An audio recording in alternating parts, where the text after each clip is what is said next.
mayong gabi na sa mga higala ani asab kita sa atong siniman na nga tulumanon ang kamatuoran sa kini siya kapagtuki sa pulong sa Ginoo nga sa Biblia lamang kini nato ginakutlo nga mga pagtuon o walay bisan unsa nga mga theology o nga atong gipang kutlo sa mga lain-lain nga mga magtutudlo kundi purely sa Bible lamang kini because the Bible is already complete o kinahanglan lang nato ang wisdom sa Holy Spirit nga ibubukan nato aron kini nato masabtan og tuki gayon. So sa dili pa kita magasugod magaampo una kita.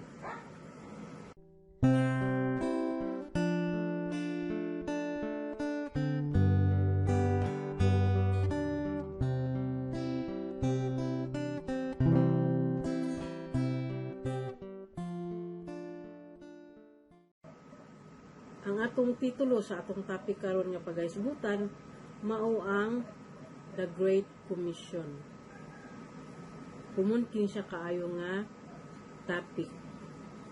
Halos tanan ng mga tumutuo born again Christians kabalugid ni unsa ginang The Great Commission. Apan ato kining tukion atong hisgutan matag bersikulo aron klaro kaayo nato nga masabot kung unsa gid kining giingon nga The Great Commission o ang sugo sa atong Ginoong Hesukristo human siya ni resurrect. So atong basahon no ang Biblia diya sa Mateo chapter 28 verse 16 paingon sa 20. Verse 16. Then the 11 disciples went away into Galilee, into a mountain where Jesus had appointed them.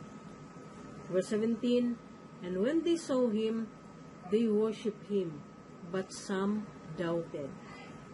Verse 18, and Jesus came and spake unto them, saying, all power is given unto me in heaven and in earth. Verse 19, go ye therefore, and teach all nations, baptizing them in the name of the Father, and of the Son, and of the Holy Ghost. Verse 20, teaching them to observe all things whatsoever I have commanded you, and lo, I am with you always, even unto the end of the world. Amen.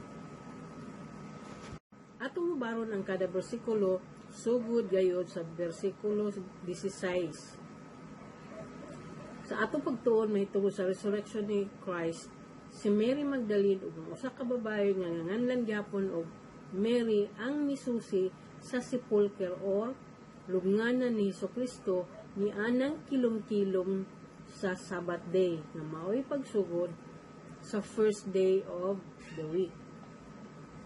Ngano kaha nga si Mary Magdalene usa ka Mary man yud ang misusi sa sepulcher ug mao'y gisugo ni Angel Gabriel nga sultihan ang mga disipulo. So, ingon diya sa Mateo 27 verse 54 pero sa 56, now, when the centurion and they that were with him, watching Jesus, saw the earthquake, and those things that were done, they feared greatly, saying, truly, this was the Son of God. O nailang nasulti no, sa pagkakita nila nga na pagkamatay ni Jesus Christ, nilinog, ningit-ngit, dito sila nakaingon nga Ginoo gayud di ay siya. So verse 55, and many women were there beholding afar off, which followed Jesus from Galilee, ministering unto him. Verse 56, among which was Mary Magdalene, and Mary the mother of James and Joseph, and the mother of Zebedee's children.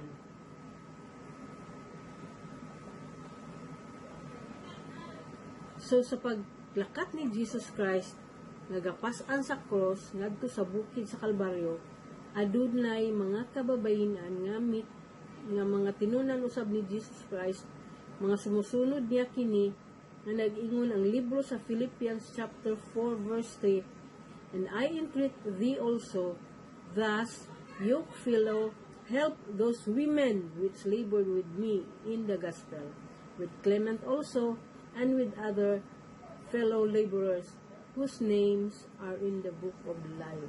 Buot pasabot, aduna usab di ay mga kababayenan nga nangalagad, usab kauban ang mga apostoles nga mga sumusunod ni Kristo Jesus, ug usa niini si Mary Magdalene ug apil katong isa ka Mary. Sao na lang kuhaano kung puro lalaki na lang gyud ang nangalagad. So kung may activity ang usa ka at church puro laki, kinsa pa may mag-serve, kinsa pa may mag-andam sa mga sa programa. Kumbaga kinanglan gayud ang mga babae sa mga pinaani nga mga buluhaton. So usahay man gud nahim ng bias ko, usahay man isang awa ang mga babae dili na sila pwede mag-apil-apil anang apan nagingon man ang libro ni sa Philippians nga, "Those women which labored with me in the Gospels." Naagyoy presensya sa mga kababayan nga nagatabang aron masangyaw ang pulong sa Ginoo.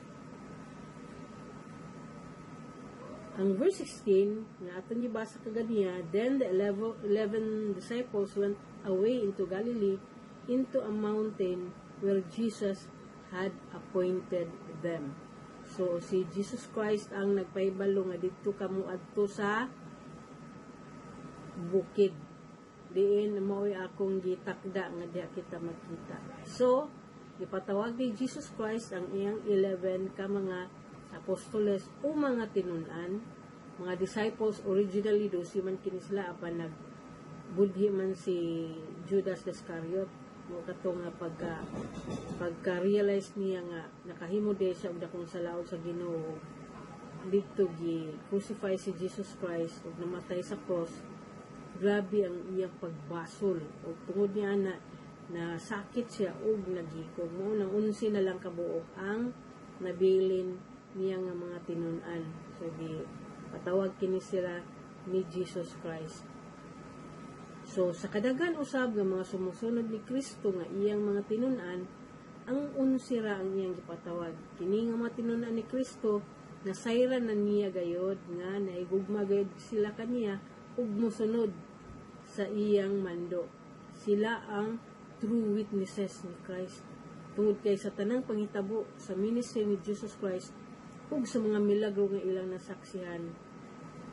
Misunod gayud sila kang Jesus Christ. Bisan sa pagsaulog sa Passover, anaa sila hantod sa pagdakop kang Jesus Christ. So wala sila mibiya hantod niya ang pag-adto na sa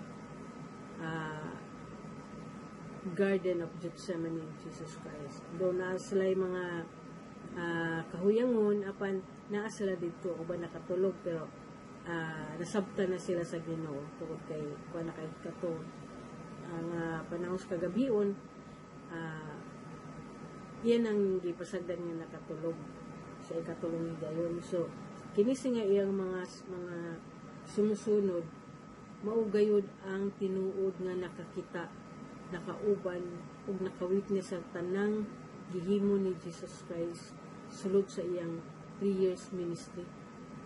So verse 17, "And when they saw him, they worshiped him, but some doubted." Naagid di ay gapoy nagduda dahil mga igsoon.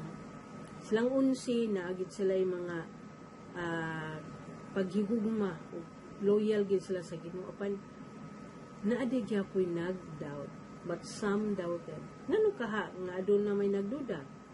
Tungod kay wa pa sila'y nahibaluan nga adunay tawo nga may resurrect. Si Jesus lamang, busa nagduha-duha, gayud sila. So, usad niya anak sa ilan, no, si Thomas dakon man eh. Kanang, to see is to believe ni si Apostle Thomas. So, atong basahon, no, ang libro sa John, chapter 20, verse 26, paingon sa 29. "And after 8 days, again his disciples were within, and Thomas with them. Then came Jesus, the doors being shut, and stood in the midst, and said, peace be unto you. Verse 27, Then saith he to Thomas, Reach hither thy finger, and behold my hands, and reach hither thy hand, and thrust it into my side, and be not faithless, but believing. And Thomas answered and said unto him, My Lord and God. Jesus saith unto him, Thomas, because thou hast seen me, thou hast believed. Blessed are they that have not seen, and yet have believed. So, bisan karon ng mga panahonan, naagin na kana nga mga tao no nga di gina sa mutuhan pod nga dili nila makita sa ilang duha ka mga mata nga maugayod kana. But ingon ang Ginoo, bulahan kadtong mituo sa wala nila nakita kaysa katong to see is to believe. So ang faith magod is the kaning pagtuo nimo nga wala nimo nakita. Mao na siya ang faith. So faith is the substance of things unseen. So makahimo ikaw usa ka, maka-develop ikaw usa ka pagtuo sa ka faith bisan wala nimo makita apan tungod kay ikaw gayud kumbinsido gayud ikaw nga kana siya nga pulong sa Ginoo bisag wa pa nimo nakita kung unsa gyud ang physical nga nakita nimo apan tungod sa imong faith nagatuo ikaw. Mo kana siya ang gisgutan sa atong Ginoo. So kay si Thomas kumbaga kinahanglan kita ginako ang iyang kamot ko siya bagid kana. Ako usahay ka ng mag-meditate ako. Usahay maka una-una ako kung nga nagtuo man gayud kita kang Jesus Christ. Gani na to siya nakita. Pero imong kulod, kung makita ta ka Lord, ako yung tanaw ng imong duha ka kamot. Muna siya akong ginako. Dili sa wala ko nagtuo. Apan gusto lang gid ko makakita sa iyang mga kamot. Muni siya ang mga kamot nga nagpalansang tungod sa akong sala. Tungod sa atong mga sala. Muna siya. So verse 18, And Jesus came and spake unto them, saying, All power is given unto me in heaven and in earth. All authority is given unto Jesus in heaven and in earth. Mubot pasabot. So, ang power or authority, usa ka na siya ka gahom sa usa ka binuhat o sa usa ka higher being nga adun na siya command, adun na siya full control. So, ang tanang kagahom ana akang Kristo to command, to take control. Ang authority ni Christ naglupok sa langit o sa yuta. Sa pag-ingon ni Jesus Christ sa dihang nanawag siya sa mga yanong tao sama ni Pedro nga mangingisda, sa pag-ingon niya nga follow me, wala magmakuli sa pagsunod sa iyang mga tinawag. Sa pagsangpit pa lang nga follow me, nakita nila sa pagkatao ni Jesus ang otoridad sa iyang pagpanungti. So, kumbaga, ang physical feature, wala man sila nakakita atong mo something like, so ba na diya nga nakita ng magical, ang iyarag yung pagkatao. So, nakita nila nga ang paghisgot o pagtawag ni Jesus Christ kanila nga follow me, nakita nila ang authority. Unexplained kana siya nga ilang gibati apan midanag or nakita nila nga kining tawhana or kini siya nga binuhat aduna gay authority. So wala sila nagmakuli pagsunod. So kung unsa man ang kinabuhi nga gisubay ni Ginoong Kristo, mausab unta ang awaton o sundugon o tumanon sa iyang mga followers tungod kay nagdeklarar si Jesus Christ na siya ang authority. During sa ministry ni Jesus Christ, ang iyang 11 kadisipulo nag-uban gayud kaniya sa pagproklamar sa maayong balita. So, tungod kay sila may sunod man gayud, may pailalom gayud sila sa authority ni Jesus Christ. Kumingon si Jesus Christ nga mangadto kita sa Damascus or asa sila mangadto kita sa laing dapit aron magsangyaw kita, sila mo tuman gid na sila kay nakita nila nga ang authority anaa kaniya. Wala na sila ikarason pa nga di sa ako Ginoo kay dili sa ako kanang Ginoo kay mo mukuan sa ako, malingki sa ako, dili sa ako kay napakuati manon sa balay. Wala sila'y nahimong babag diha sa pagsunod kang Lord Jesus. Atong basahon ang Acts chapter 13 verse 42 paingon sa 44. And when the Jews were gone out of the synagogue, the Gentiles besought that these words might be preached to them the next Sabbath. I-mention gid diri, the next Sabbath. Now, when the congregation was broken up, many of the Jews and religious proselytes followed Paul and Barnabas, who speaking to them persuaded them to continue in the grace of God. And the next Sabbath day came almost the whole city together to hear the word of God. So, kalami kayo lami kayo imagine nga tibok syudad. Nag-anak gayud sila, namati sa pulong sa Ginoo. Never kini siya nga giwali sa kasagaran ng mga born again churches. Allergic gid sila kaay sa Sabat.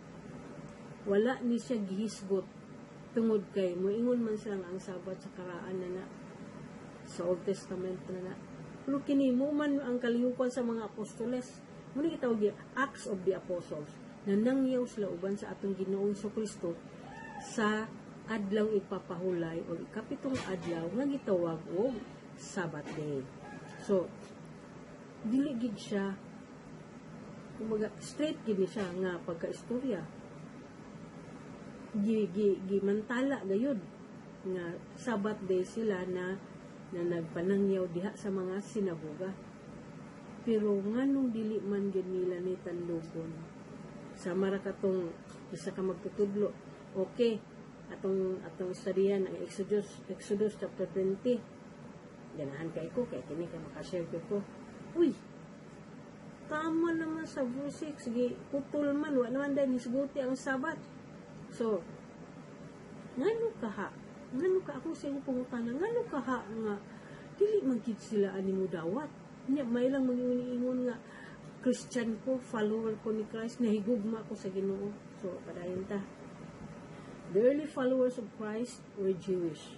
Tungod kay si Jesus Christ, usaman ka Hudiyo, iyang mga kostumbre, mga Jewish gayud.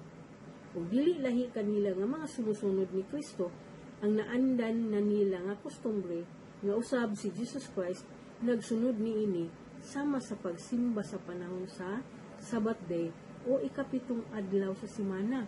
Si Jesus Christ, isip siya ang atong Ginoo, nagaan na o nagasangyaw gayud siya sa mga synagogue nga ng adlaw sa Sabat. Apan sa gamay pa siya, muna ka na iyang naandan. Kay natudluan mo sa pinisa ang kinikanan to kay Jewish man. Diha gid nga adlaw sila nagasimba. Ug hain gani si Kristo, atuwa usab ang iyang mga pinunan. Tungod sa authority ni Jesus Christ, misunod gayud sila. Lisod kaayo mosunod sa usa ka tawo nga walay otoridad. Kay magduha-duha gayud ang tawo sa pagsunod tungod kay adunay may mga pagduda o isyu sa iyang kapasidad. So, wala kini nila gi-question or wala sila pagduda sa pagsunod kang Jesus Christ. Number 1 is sila parehas ra og kostumbre. So dili bag-o sa ila kung unsa ang mga adlaw o unsa ang mga panahon sa pagselebra sa mga pista. So dili gayud bikil para kanila. And nakita nila nga ang authority ni Jesus Christ. Kuan gid kayo kana bitang dominant gid kaayo or kana bang wa sila mahimo sunod gayud sila kin ang pagka-Ginoo sa ang glory sa atong Ginoo makita gina bation lagi sila bation nga lahi. So di sila kareklamo. In the first place, sumusunod gayud sila, mga true witnesses. Ang pagsugot o pagtuman sa usa ka magtutudlo nakadepende ka na sa loyalty o gugma sa usa ka tinun-an. Mao nga ang mga disipulo ni Kristo misunod gayud kaniya kay sila misalig man kang Jesus Christ. Sa dihang namatay na si Kristo sa cross, ug human sa iyang kamatayon, midalugdog ug kilat, naglinog ug dunay kangitngit sa tibok palibot, ug ang mga tawo nahingangha, apil kadto mga Roman soldiers nga midughang sa iyang kilid, miingon sila, Ginoo gyud di ay siya. Kini nga punto, mga igsuon, makaingon kita nga daghan gayud sa mga Kristohanon nga sama niini. Nga bang ang pagkaginuurang ilang nakita kan Jesus Christ. Nga ang nasayran nila, Ginoo gyud ay si Kristo. Tungod kay isangyaw makana siya sa daghang mga magtutudlo. Nga siya gilansang sa cross tungod sa atong mga sala ug namatay sa ikatulong adlaw na badhaw. Ingon lamang ni ana sa amara sa mga Roman soldiers nga mikastigo ug midugang sa kilid ni Kristo. So, daghan na ang nakabaluan ni si Jesus Christ crucified. Mga Christians daghan nakabalo, bisan ang mga kulto, kabalo sila nga crucify si Jesus Christ tungod sa atong mga salaot, sa pag-redeem sa iyang mga katawan o sa tanang nito makabaton o kinabuhin dahil tungod kan Jesus Christ. Labi na gayon nga mag-repent siya o nito. Kasi Jesus Christ kagyod ang bugtong manluluwas. So, tama na ang nabalaan sa tao. Kana lang, mura o general statement, muna si Jesus Christ ang iyang pagkaginoo kung sa iyang giagyan. Bisan gani sa mga magwawali, muhisgot na gani o Great Commission, kinira nga bahin sa Biblia ang kinasulti. Tinuod man nga ang gospel may tungod man sa kamatayon ni Kristo sa cross ug sa iyang natapos nga buhat, apan atong basahon ang sunod nga bersikulo. Verse 19, Go ye therefore and teach all nations, baptizing them in the name of the Father and of the Son and of the Holy Ghost. So kasagaran sa mga ginatudloan ni before sa baptism, ang gina-explain man ni nganong inaana ang nganong baptizan ng usa ka magtutuo ni Christ, timan kani sa obedience, being an example ni Jesus Christ nag-gibaptizan usab siya.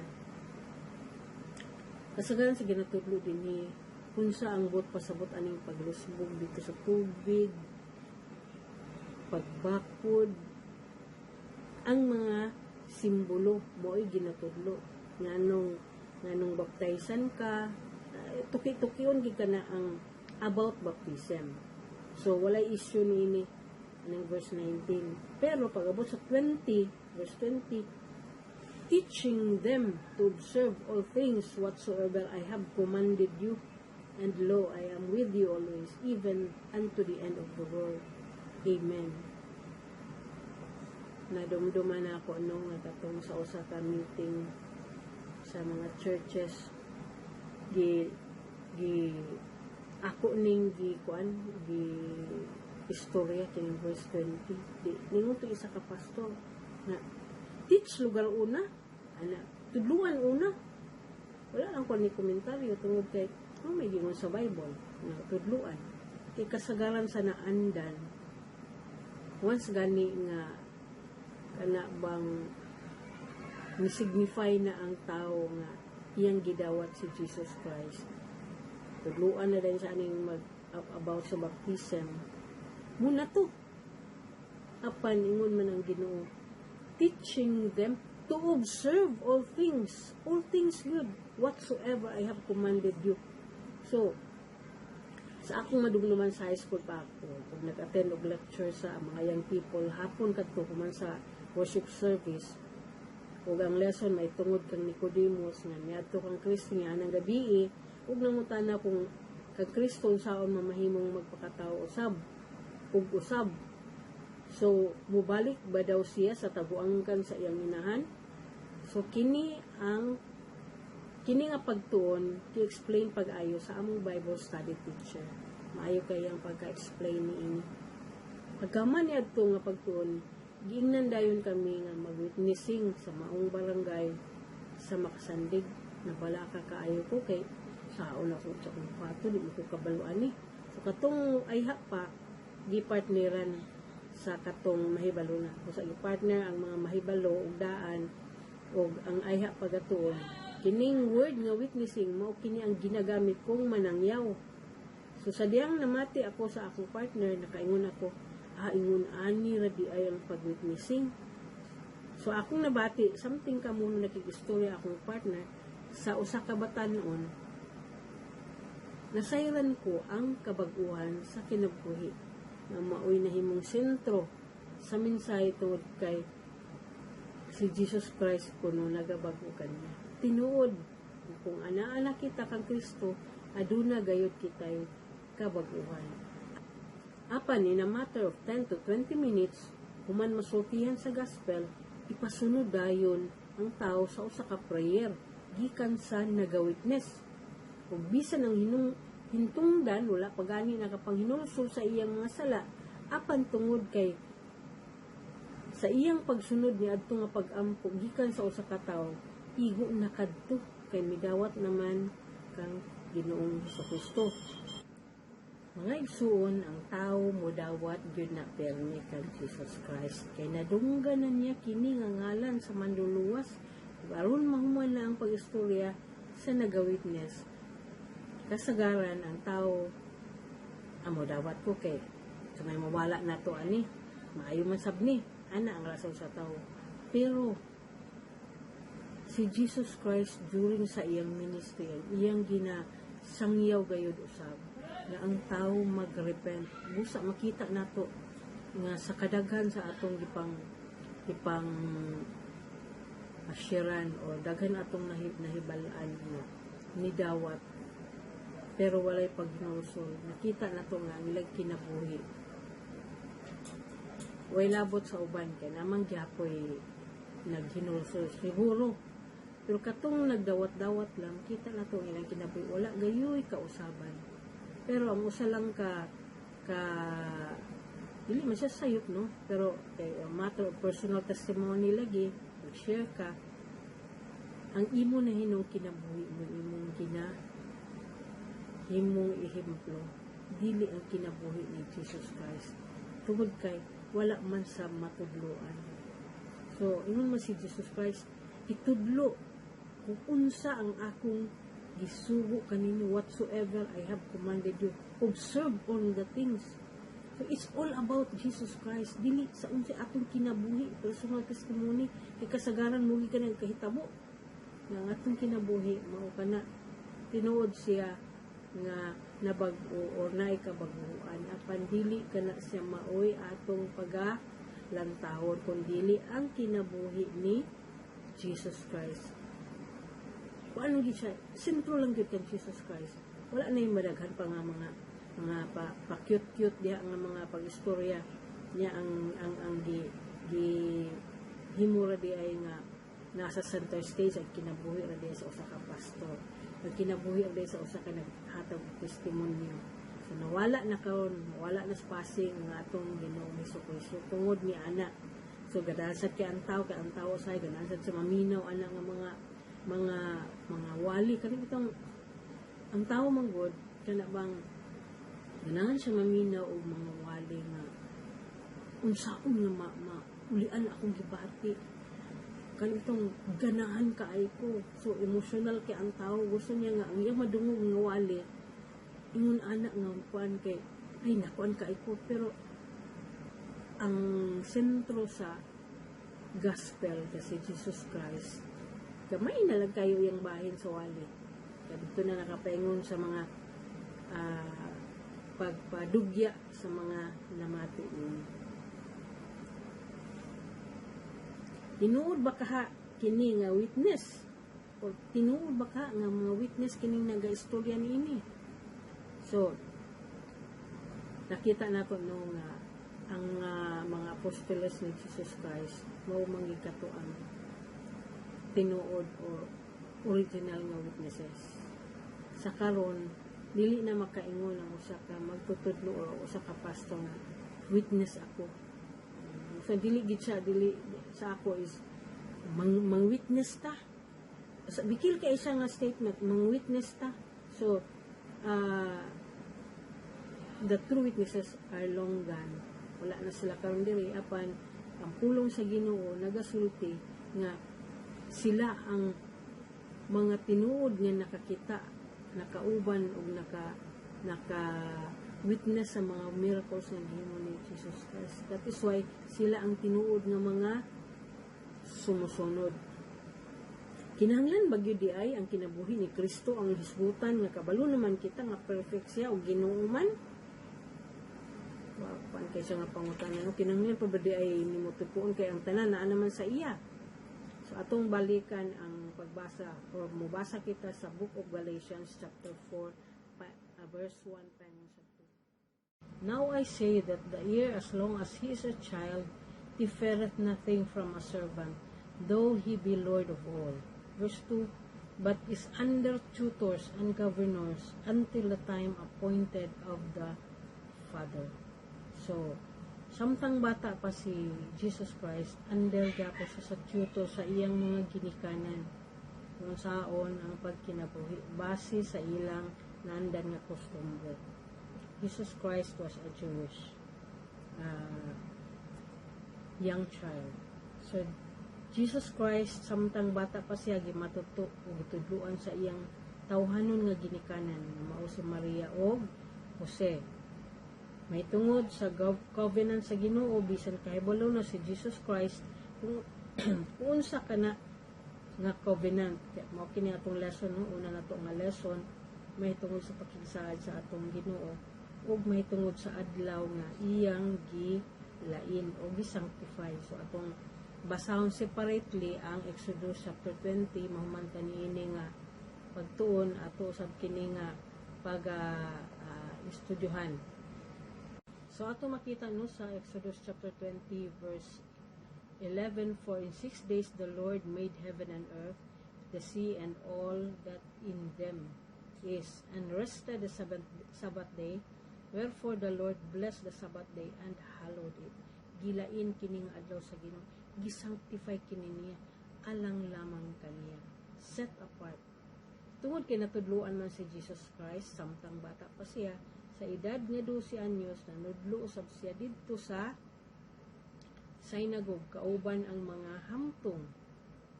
Apil ang mga well-educated nga mga tao na ay doktor didto. Ug ang mga tao nahingangha sa grabe nga wisdom nga pamulong ni Jesus Christ. Kining God's covenant gihuna-huna sa daghan nga mga magtutudlo ug mga magwawali nga alang lamang sa mga Hudiyo. Usa ginalikayan nila kini nga madiscuss. Pero kung doon na sila yung mga topic sa ilang pagtudlo, lakbitan nila kini apan likayan ang paghisgot sa Sabat. Allergic kaayo ang daghan nga mga magtutudlo nini. So, wala maghisgot ang Ginoo nga para lamang kini sa Israel o walay labot ang mga hintil. So, wala maka-view sa unang lesson nako kung ita sa videos no sa page sa Channel of Life. Aron masubay nimo kini nga pagtulunan. Ang God's Covenant o Book of Covenant or the Ten Commandments nga ilang ginahisgot o ginatituluhan naga-mention diha sa Exodus chapter 12. Universal kini, alang kini sa tanang mga tao. Naghimo ang Ginoo og covenant dili lamang tungod kang Israel apan sa paglatas nila sa Red Sea aduna usay nagkalain-lain nga nationality nga nakawanbo sa kini nga pakigsaad alang sa tanan, which is wala kini gitudlo sa kadaghanan sa mga magtutudlo, mga pastor, mga preacher kay ilang ang the Ten Commandments o ang Sabat iya lamang kana sa mga Hudiyo. Sayop kana maigsoon. Daghan kayo pasumangil ang mga kaigsuunan labi na sa mga magwawali ug labi na gyud katong mga sikat nga mga tele-evangelist, mga sikat nga mga pastor nga ilado kayo sa tibuok kalibutan nga namaligya og mga libro nga ilang mga sinulat, Maingon dayon nga gitapos na ni Kristo ang balaod. Yes, gitapos ni Kristo ang balaod sa pagkamatarong. Tungod kay ang katarong na ni Kristo mao atong igasulob. Book of Law ang gitapos ni Kristo nga gihatag sa mga Hudiyo. Kadtong maghimo og sin offering, uban pang mga offerings aron mapapa ang ilang sala, kinahanglan og dugo sa karniro nga ihalad. Wala na kana, gitapos na kana ni Kristo. Pinaagi sa iyang mahal nga dugo. Nagiula didto sa cross aron ang tanan mo tuo kaniya makabaton og kinabuhing dayon. Apan ang covenant sa Ginoo nga gitawag nila og the Ten Commandments hangtod sa hangtod kana ug dili mapapas. Lugar kay nagtudlo man ang ubang magwawali nga dili na applicable ang Exodus 20 kay mga hintil man. Okay ra lugar nga dili magtaho sa ginikanan. Okay ra di ay nga mangawat. Okay ra di ay nga mapatay. Ang tanang nga nahisalot sa covenant sa Ginoo, Ten Commandments, di na lugar to okay. May lang lugar ang tao maingon nga kana bang dili na siya applicable karong panahon na. Pero nga naman, hantod sa karon ang tao mo balik manggayod sa pagtuo, sa pagtahod sa kinikanan, gidili ang pagpangawat. Ang tao na sayod gayod nga kini siya nga pagtudlo mo pass on gayod kini siya from generation to generation. Sa tanan nga nag-ingon nga dili na kani applicable ang Exodus 20 nga mao ang pakigsaad sa Ginoo, kamo di ay hinungdan nga wala na mga batasan ang mga batan-on karon. Kamo di ay ang hinungdan nga daghan kaayo mga pamilya na nga guba tungod kay nangita og laing binungot ang bana o ang asawa. Kamo di ay ang hinungdan sa daghan na kaayo nga mga kawatan. Daghan ng mamamatay tao tungod sa inyong gipanudlo nga dili na kini angay ang pagatumanon. Moingon dayon ang matutudo. Labi na ang mga sikat diha. Dili oy. Naapagyapon pero ang Sabat wala na. Naapoy moingon wala man mawala. So, hypocrisy mga igsuon, pagpakaaron ingnon. Maingon dayon nahigugma ako sa Ginoo, ang tanang power and authority naa kang Christ, apan ang tinuod mga igsuon. Ang authority anaa sa mga disobedient and unlearned Bible teachers and preachers and theologians. Tungod lamang sa ilang gipang dipinsahan nga pagtuo, mas importante pa kanila nga dili makumparar sa usa ka sekta sa religion nga magtamod sa Sabat day apan wala magtuo kang Jesus Christ nga mao ang bugtong manluluwas kay ang ilang kaugalingong katarong ang saligan nga sa ingon ni ana gikuhaan nila og authority o power ang Ginoo ug sila na ang ilang kaugalingon maoy authority tungod sa ilang gipanudlo. Maingon sila nga mao na kini karon ang bag-o mga karaan na kato nga mga gitudlo. So imo na hinung gi-downgrade ang authority sa Ginoo, which is usa ka na siya ka blasphemy, usa ka na ka blasphemous act nga gihimo sa usa ka tawo nga kuhaan niya og authority ang Ginoo tungod lamang kay gibati niya nga siya magialamon, gibati niya siya nga mataas na og kahibalo, doctor of divinity. Gikuha na nila ang authority sa Ginoo tungod kay sa ilang pagtuon. Labi na kung halinon kay ang mga libro nawala na ang authority sa Ginoo kay ang tao na karon ang nagbuot. So, sa katapusan mga igsoon, hinuktok pag-ayo ang pulong sa Ginoo nga siya ang adunay authority sa atong kinabuhi. Gibuhat kita sa Ginoo aron daygon ug pasidunggan siya mutuman sa iyang mando. Dili pastor o si kinsa man nga magtutulo nga wala magtuman sa Ginoo sama kang Adan ug iba. Ang issue ra gayud in taon mao ang obedience.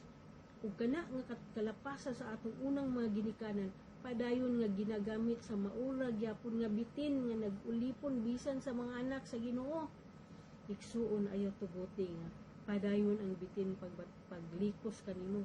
Dali ra kaayo para sa Ginoo nga mawala kana nga bitin. Apan ang pakigbuwag ni ana nga serpente nagagikan gayud kanimo. Mga kita og tabang sa Ginoo nga hatagan kita sa kasing-kasing ug una-una nga masinugtanon diha kaniya ug sa dili pa kita magatapos niini ako gayong gina pangayo gayud ang pag-ampo, ang pag-repent sa matag usa. Ngayon kang nag-repent naman ko, dili igsuon.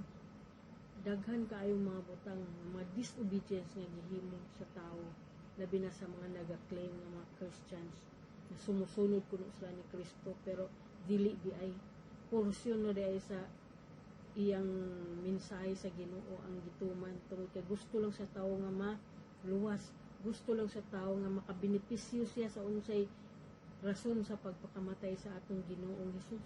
Dili sila gusto mo tuman.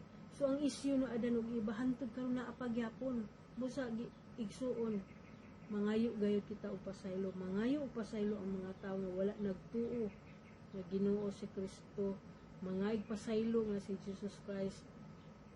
Wala nato tuman na ang iyang mga sugo, wala nato tuman na ang iyang otoridad sa atong kinabuhi nga subjected kita to obey Him.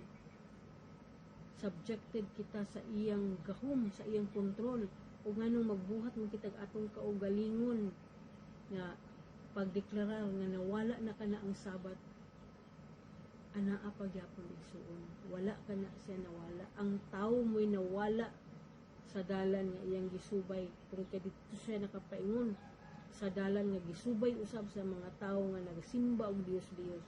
Ang Ginoo nagapasidaan ng daan nga mupalayo, muhawa gayud kita ni ana. Tungod kay muabot ang panahon na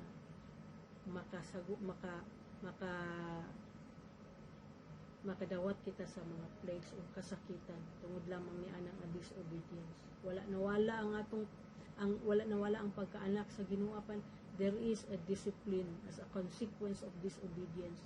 Busa igsuon atong humukon, atong ipaubos ang atong kaugalingon. Ubos nato ang atong pagka-unbelieving Christian man, pero half lang. Kaya di man mo tuo sa unsay giingon.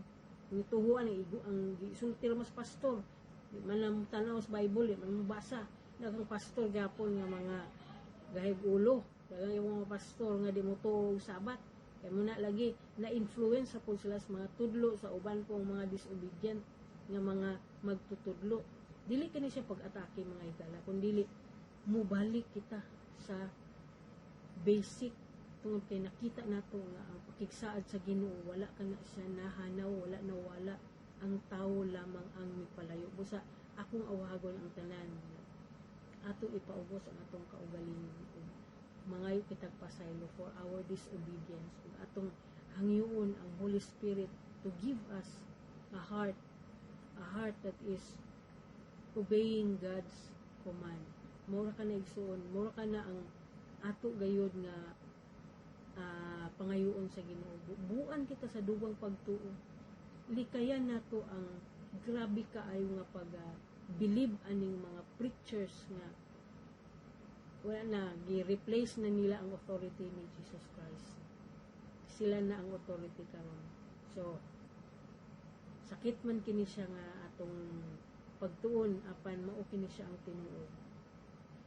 Pulong sa Ginoo hait mas hait pa sa wide nga espada mo tuhop kini sa kinauyukan sa bukog maro bone maro na to tuyok tuhop kini ina na kasakit ang pulong sa Ginoo apan kung nasakitan kita kana usa kana siya katilimad-on na tagaan nato og chance or way ang Holy Spirit to correct us sa atong mga pride o disobedience. Kana alam mo mga igsuon, bahalag sakit ka ay pamation, daghang na nga igo, pero pulong man ni sa Ginoo.